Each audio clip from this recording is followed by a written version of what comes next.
प्रणाम, आप सभी का हमारी चैनल में स्वागत है। वीडियो की शुरुआत करने से पहले आप सभी कृपया ईयर प्लग्स लगा लें।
आज के थंबनेल और टाइटल से आपको पता चल ही गया होगा कि हम रामायण की बात करने वाले।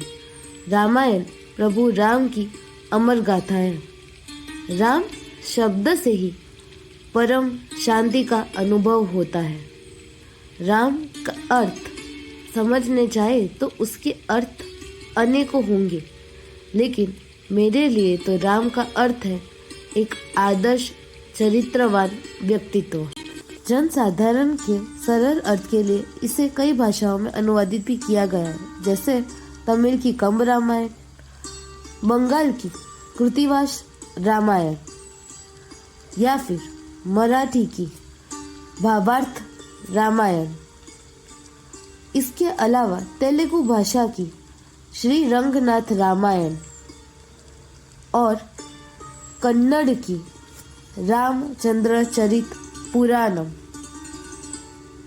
मलयालम की आध्यात्मय रामायण या फिर हो उर्दू भाषा की चहबस्त रामायण या फिर हो हिंदी की अवधी भाषा की श्री रामचरित मानस। ऐसे कई रामायण को मातृभाषा में अनुवादित किया गया है। तो आइए इन्हीं कुछ रामायणों के विषय में जानते हैं। अध्यात्म रामायण, जैसे नाम दर्शाता है, इसमें रामायण को अध्यात्म दृष्टिकोण से समझाया गया है। इसमें शिव पार्वती के संवाद द्वारा राम कथाओं को वर्णित किया गया है। इसे 15वीं शताब्दी के आसपास रचा गया था। इसके पश्चात काकभूषणी रामायण, इसके नाम अनुसार काकभूषणी पक्षी के माध्यम से उनका दृष्टिकोण रखा गया है। इसमें प्रभु राम को परब्रह्म और माता सीता को पराशक्ति के रूप में दर्शाया गया है। इसके बाद अद्भुत रामायण, ये भी 15वीं शताब्दी में रचा गया था। 27 सर्ग की इस कृति में माता सीता को आदि शक्ति के रूप में स्थापित किया है। इस पुराण में माता सीता के इस धरती पर जन्म लेने के पीछे का उद्देश्य वर्णित है। इसके बाद आनंद रामायण, ये ग्रंथ 16वीं शताब्दी में रचा गया था। इसमें कुल 10 कांड है और कई आनंद घटनाओं का वर्णन है। इसमें माता सीता के अलग अलग रूप अग्निजा, रत्नावली, धरणीजी, जानकी, पद्मा, सीता के बारे में उल्लेख है। इसके पश्चात योग वशिष्ठ रामायण, इसे ऋषि वाल्मीकि ने रचा था। इसके 6 कांड में दृष्टांत कथाओं के द्वारा वैराग्य, मुमुक्षुत्व, उत्पत्ति, उपवास, निर्वाण, योग और आध्यात्म वेदांत के उपदेश दिए गए हैं। इसके पश्चात प्राकृत जैन रामायण इसे पहली या दूसरी सदी में रचा गया था। आचार्य श्री विमल सूरी जी के प्राकृत भाषा में रचित पद्मचरित रचा गया है। जैन धर्म में प्रभु राम को पद्म नाम से जाना जाता है। इसे जैन धर्म के दृष्टिकोण के अनुसार रचा गया है। और अंत में रामचरितमानस 15वीं शताब्दी में तुलसीदास जी ने माता पार्वती और भगवान शिव के आदेश अनुसार हिंदी की अवधी भाषा में इसे रचा था। सुमेरु शिखर के भांति इसे सम्मान प्राप्त हुआ है। इसमें उत्तर कांड में राम राज्य की महिमा गाई गई है। इतने ही नहीं, इसके अलावा भी कई ग्रंथ और महापुराण बने हैं रामायण के ऊपर, लेकिन सभी का सार एक ही है, प्रभु श्री राम का गुणगान और उनकी महिमा। तो चलिए उनके बारे में जानने से पहले हम प्रभु राम की नगरी अयोध्या के बारे में कुछ जानते हैं। तो आइए अयोध्या नगरी के इतिहास के बारे में कुछ जानते हैं। अयोध्या का अर्थ जिसे कोई युद्ध नहीं कर सका, और अगर कोई युद्ध कर भी ले तो उसे जीत नहीं सकता। अयोध्या नगरी की बनावट ही कुछ इस प्रकार की है कि अगर कोई दुश्मन इसके ऊपर वार करे तब भी इसे जीतना असंभव हो। पूरी दुनिया पर राज करने वाले प्रथम 2 चक्रवर्ती राजा भरत चक्रवर्ती और सगर चक्रवर्ती दोनों की राजधानी अयोध्या ही थी। इसके अलावा अयोध्या और जैन धर्म का भी एक कनेक्शन है। इसे स्वयं पीएम नरेंद्र मोदी ने भी कहा है।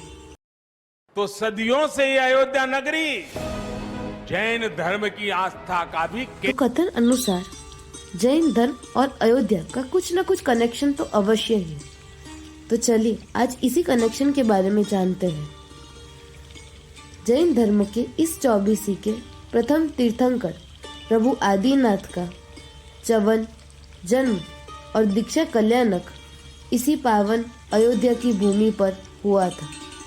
प्रभु आदिनाथ के मोक्ष प्रस्थान करने के 5 लाख पूर्व वर्ष पश्चात आदिनाथ भगवान के पुत्र चक्रवर्ती भरत ने एक बार अपनी पत्नियों के साथ जल स्नान किया और उसके पश्चात मधुर संगीत सुना।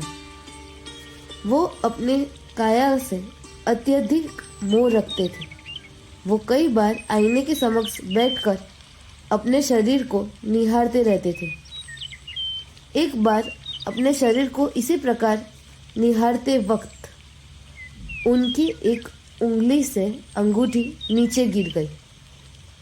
अंगूठी बिना का हाथ देखकर उन्हें अपने शरीर पर जो मोह था वो टूट गया और उन्हें वही परम ज्ञान की प्राप्ति हुई और मोक्ष प्राप्त हुआ। इसीलिए तो कहा गया है कि अयोध्या सिर्फ ना है नगरी हीरो की, वो भी है नगरी महान वीरों की। अयोध्या ने ना सिर्फ दिए राज राजेश्वर पर साथ में दिए अनेक योगेश्वर। अयोध्या की मिट्टी ना जगाती है सिर्फ खुमारी, बल्कि टूटते हैं यहाँ पर कर्म भारी से भारी। अयोध्या ने दिए मर्यादा पुरुषोत्तम राम। यही अयोध्या भूमि बनी 19 कल्याणकों की धाम। इस नगरी में दिए अनेक राजेश्वर। इसी भूमि पर जैन तीर्थंकर आदिनाथ भगवान के चवन जन्म दीक्षा कल्याणक, उसके अलावा अभिनंदन स्वामी, अजितनाथ, सुमतिनाथ और अनंतनाथ भगवान के चवन जन्म दीक्षा एवं केवल कल्याणक संपन्न हुए। ऐसी पावन भूमि जो प्रभु श्री राम की जन्मभूमि है, उसे शास्त्रों में कई अलग नाम से भी संबोधित किया गया है। अयोध्या को विनीता नगरी, कौशल, अवध्या, रामपुरी, साकेतपुरी, के नाम से भी संबोधित किया गया है। अयोध्या ज्ञान की नगरी भी है। यहाँ ज्ञान की गंगा भी बहती है। लगभग 13वीं शताब्दी में आचार्य जिन प्रभसूरी जी ने विधि प्रभा, संदेह विशेष सोधी, उवसग्रम वित्ति, अजित शांति वित्ति, सप्त स्मरण वित्ति जैसे अनेक ग्रंथों की रचना इसी अयोध्या भूमि पर की थी। इसके अलावा देलवाड़ा जैन मंदिर के नक्काशी में एक कलाकृति आज भी अयोध्या की बनी हुई है। इसके अलावा मोढेरा सूर्य मंदिर में 52 स्तंभ हैं, जो एक वर्ष में 52 हफ्ते को दर्शाता है।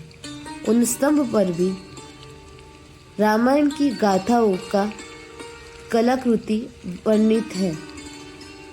इस सबसे जैन धर्म और अयोध्या का कनेक्शन क्लियर हो ही गया होगा।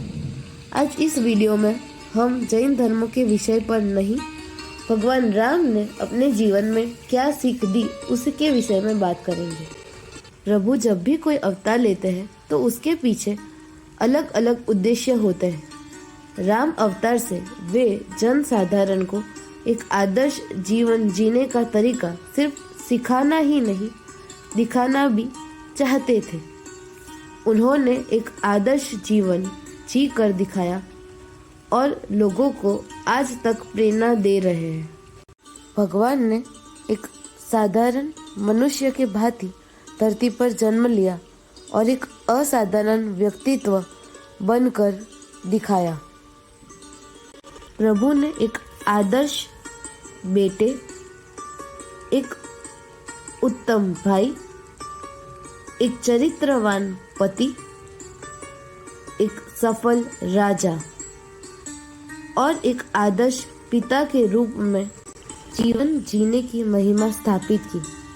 वही दूसरी ओर माता सीता ने एक पतिव्रता नारी की महिमा स्थापित की, स्त्री के जीवन के त्याग को स्थापित किया। इस समाज की रूढ़िवादी सोच पर एक स्त्री कैसे अपने सम्मान को कठिन परिस्थिति में भी रक्षित कर सकती है, उसके बारे में जग को समझाया। भरत, शत्रुघ्न, लक्ष्मण जैसे भाइयों ने भाईचारे की महिमा बताई। वही देवी उर्मिला ने भी अपने त्याग से जग को समझाया कि पति पत्नी एक ही सिक्के के दो पहलू होते हैं, दोनों एक दूसरे के पूरक हैं। माता कौशल्या, सुमित्रा ने समझाया पुत्र प्रेम से बड़ा कर्तव्य है। राजा दशरथ ने कुल की मर्यादा स्थापित की और प्राण जाए पर वचन न जाए इस नीति को जग के सामने उजागर किया।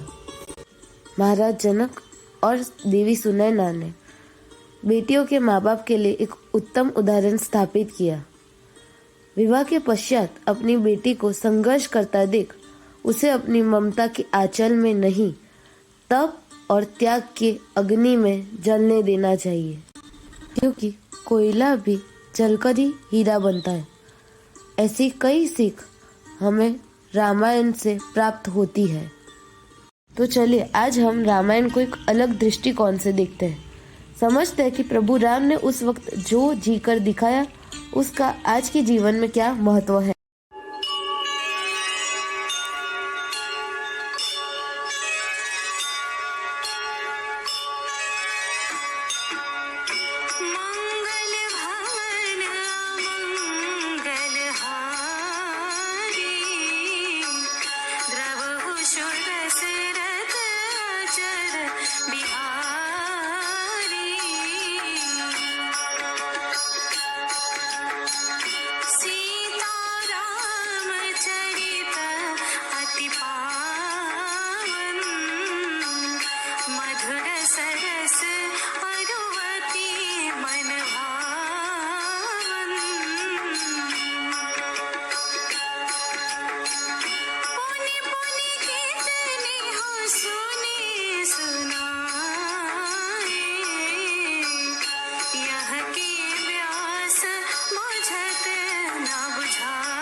दशरथ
सीताराम राम राम जय राजा राम राम राम जय सीताराम राम राम जय राजा राम राम राम जय सीताराम राम राम जय राजा राम राम राम जय सीताराम राम राम जय राजा राम राम राम जय सीताराम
तो रामायण गाथा की शुरुआत होती है श्रवण कुमार के मृत्यु से।